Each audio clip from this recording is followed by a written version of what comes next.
What's up, guys? We're back with another Mythic Legions Arethyr wave review, taking a look at the HELPHYRE Goblin. So we are finally getting some more non-traditional kind of goblins. So of course this is very much a Bog Goblin reuse, but I really like that figure, so I'm definitely excited to check this guy out. He comes, of course, in our standard Mythic Legion style packaging, so collector-friendly stuff. Take it out, put it back in. Figure there in the window, you do have a bio card on the side panel for this guy, and then the back of the box has that new backer card artwork with Arethyr, our write-up, and then the cross-sell for the rest of the wave. So let's do it. Let's pull him out and take a look. And here we go, out of the package, our HELPHYRE Goblin. So again, this guy is very familiar territory while also introducing a bunch of new stuff, because this guy is, of course, the Bog Goblin from the original Kickstarter, and then from whatever All-Stars wave he was in, All-Stars 2, maybe, at this point. And I'm a big fan of the Bog Goblin just on his own, but this guy's a lot cooler, honestly, just based on color scheme and then the new stuff that is being introduced to just, you know, sort of jazz him up a little bit. He is, however, a very familiar figure when it comes to articulation, so let's kind of run through that real quick. He does have a very unique head when it comes to this line, and I'm sure you can see why. So he's got this sort of big monster lizard style head that sort of juts out of his armor, and it is really weird. So it swivels, but it really doesn't want to go too far because it doesn't have a ball peg. It's just a peg that sits in there, so you can sort of get it, but it's going to start to sort of pry itself up. You can rotate the actual face, is the best way to say it, and you can give it a little bit of character, you know, sort of swivel it, but if you go too far, you get one of, you know, something like this going on, which is rather unnatural, but at the same time, I don't know, kind of gruesome as well. We've got our arms that go out at the shoulders. They, of course, rotate in there. We've got our single-jointed rotating elbows.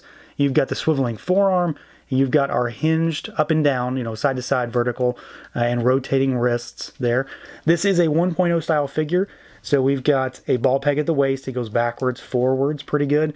Side to side, and then full rotation there. Legs go out pretty much all the way. So get him to do those HELPHYRE splits. Kick forward, kick backward. You've also got your thigh twist up there. We've got our single jointed rotating knee. And then you've got rotation. You've got rocker. And you've got hinges down at those feet, not boots. So he is very familiar. I mean, if you're familiar with the Bog Goblin, you know exactly what this guy can do. If you're familiar with dwarves, you know what this guy can do. The only real difference there is that, of course, he has this crazy head, which is very limited in many ways, but at the same time, it's kind of a trade-off. You get limited articulation for, I don't know, one of my favorite head sculpts in this line because it is just so unique. As far as the aesthetics on this figure goes, he is still very, very similar to the Bog Goblin, but there are some big changes here too, especially as far as, I don't know, his default loadout goes, I suppose is the best way to say it. So to start with, we do have a dwarf style body, so you've got the shorter legs, but you still have a lot of those normal 1.0 style parts. He does have a very sort of pitted and rusty, sort of just nasty set of armor. So he's got a lot of sort of gray silver dry brushing all over him, and then there's a lot of rust as well. So inside of all of the inlaid detail on the arms and then on the torso as well, you get a lot of orange, sort of orangey brown, just to bring out some of that detail, but also to make it look worn and just old, basically.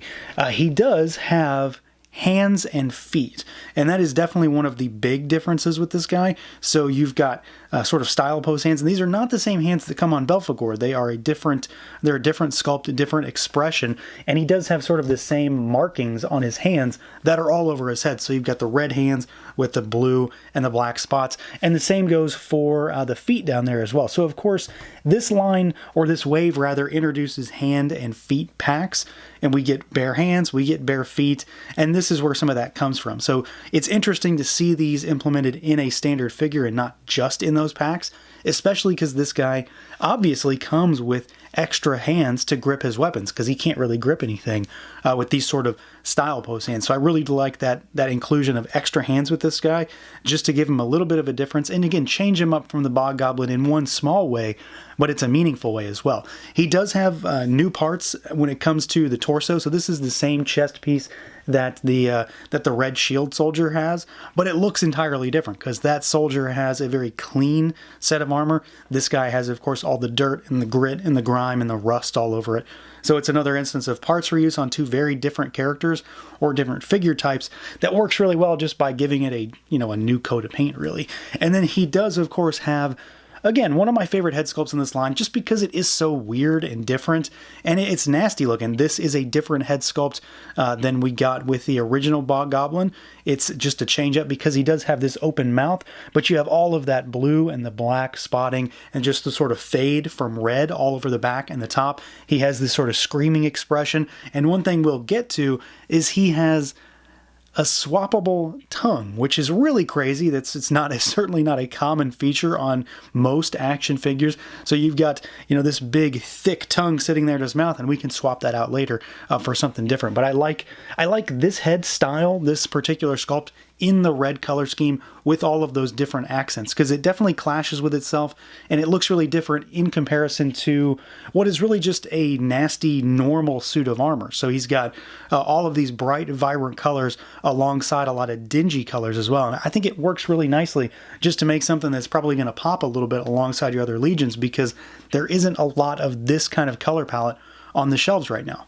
Now, when it comes to accessories, this guy is absolutely loaded, and I think he might have the most stuff in the box when it comes to this particular wave as far as just singular item counts. So, of course, we have to start with ways you can change him up, and as you can see, I've got the pauldrons on him, and I think it fleshes him out a bit. It sort of encapsulates the crazy bulbousy neck that he has, and it just makes him look a little bit more proportional. So like with the regular Bog Goblin, I always display him with the pauldrons on, just to, again, sort of even him out a bit. These are pretty basic. They're just one of the standard knight style pauldrons, but again, done up in that sort of dingy color scheme. We, of course, have to talk about the tongue situation here too. So you can pop the tongue out on this head sculpt, and you can replace it with this crazy, crazy monster right here. So we've got this awesome, super long tongue that just comes like jutting out of his mouth, which I really like. It adds a bunch of character. It makes him very different. And of course, if you have a few of these, this is one way to sort of change things up. Sculpt on it is really nice. It's got that nasty sort of browny, red, purpley color that transfers all the way down, and then it fades into like a really bright blue, honestly. It kind of ties everything together because it's just like what's on his head. We do also get a helmet for this guy, which is really weird. Like, this is not something you see very often with this line at all, and certainly not anything like this. I love this helmet. I think it's fantastic. You can also use it on the regular Bog Goblin if you wanted to, but it's like this sort of reptilian alligator stegosaurus-y kind of helmet. It's got horns on the front, black horns that run down the back, tons of little paint details, various colors all over it, and it just looks really good. I mean, it makes him look far more evil just by having it on his head. And then also, because why not, let's take this off real quick. So you've got an extra face as well. I guess it's the full head. The big back, a big part on the back is really the neck. This would be the full head. So this is the regular Bog Goblin head that has been translated into the Hellfire Goblin color scheme. So you get the red, the black, and the blue. I will say that getting this on has been a bit of a chore. The hole on the back just seems so small by comparison to the hole that's on the back of this one. So I think it needs to be heated up and stretched out before you can get it to peg on, because it just definitely was not going to cooperate right out of the box. It does look really good though. Again, it's just the same thing that we have seen before. Now, as far as actual weaponry and things of that nature, this guy does, of course, have the back adapters. We've got a strap, as usual. We've got a quiver of arrows, so a brown quiver with silver arrows with green feathers on the end there. And then you do have the bow as well. It is strung, as usual. And I will say that one thing seems odd to me, and I'm not sure if I have an issue or not yet, but I don't have a singular arrow in my box. So usually, or every time really, we get a bow with a figure. There was always a single arrow just to have them, use it. Mine does not have one. I always tend to either lose it or never use it anyway, so I'm not exactly beat up about it, but at the same time, should it be in there. It's not on any of the promo images on the Source Horseman website. It's not on the Big Bad Toy Store listing page either, that he comes with an arrow, but that's not necessarily, you know, a given either. So I'm not really sure. I'm assuming it should be in there. I don't really know. I'm not beat up about it, but a miss is a miss. We do get some extra hands, like I mentioned. So he's got style pose hands on him in the box, and then you've got the gripping hands, so red with the blue and black spots on them. So I do love the fact we are getting some figures that have that. And then we get this very awesome sword. I do like this one. We've seen this before with various other figures. It comes in weapon packs as well, but this time done up in black and green. And then we've got one of my favorite weapons in the entire line, this big monster sort of spear with the super metallic blade, tons of pitting and scrapes, and then rust detail all over it. So yeah, this guy has a ton of stuff. Like, there's no way around it. Pauldrons, the heads, the tongues. He's got tons of weapons. The helmet, I mean, this thing on its own is really crazy. I absolutely love this. But he has a lot of options. There's different ways to change the figure up, and then, of course, a lot of different ways to just kit it out if you decide to go the army building route. So yeah, this guy is really cool. I again, similar to the Red Shield Soldier when it comes to this wave, I do kind of regret not getting more than one, but at the time it just wasn't a priority to get multiples of this particular wave. I do think I could stand to get another one of these guys at this point. Maybe just two would be enough, but even so, one is a really cool inclusion to your Legions of Arethyr. You know, throw them alongside some Fury Orcs, or throw them alongside Clavian if you want to have some sort of a matching red theme, but he's going to look really good on your shelf in pretty much any configuration. The swappable tongue is a ridiculous and fun inclusion with this guy. They didn't have to do that, but I'm really glad they did, because I really, really like that elongated tongue. It gives this guy a lot of character. He does come with a solid array of accessories. Again, I do have some sort of issue maybe where that I'm missing a singular arrow. I'm not entirely sure what he's truly supposed to come with, because I can't really find much about that. I don't particularly care, because I don't use them anyway in any of my setups, but still, if it's gone, it's gone. Otherwise, not too much of a big deal at the end of the day for me personally. So that's it for this look at the Mythic Legions Arethyr Wave HELPHYRE Goblin. Let me know what you guys think. Feel free to like, comment, subscribe, and share, and until next time.